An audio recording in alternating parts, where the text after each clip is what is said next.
มาถ่ายเลย เอามาถ่ายเบิ่งเนาะ ยังถ่ายข่อยอ่ะได้ขอยญาติก็เป็นกล่องญาติก็ไอ้ผู้สาวเหมือนกลางของ ถ่ายครับผู้สาวให้กับข้าวให้กินใช้อ้าวนี่เด้อโสดมาเด้อผู้ใดสนใจเนาะ โสดเด้อ โสดเด้อเพิ่นมักผู้บ่าวไทยได้นี่ โสด โสดเนาะ เพิ่นมักผู้บ่าวไทยทั้งสองได้นี่ ญาติเนี่ยได้เด้อ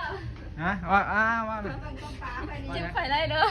จีบได้ ข่อย แล้วว่ะ โสดดิ เอาโสดเด้อผู้บ่าวไทยนี่ ว่ายังมีแดดดี้เป็นของแกขอ ผู้สาวลาวเด้อโสดทั้งสองสนใจจีบได้แล้วว่ะ กินเด้ เอ็ด อ กับเข่าวกับเป็นนี่ ทานไม่จะพอเลย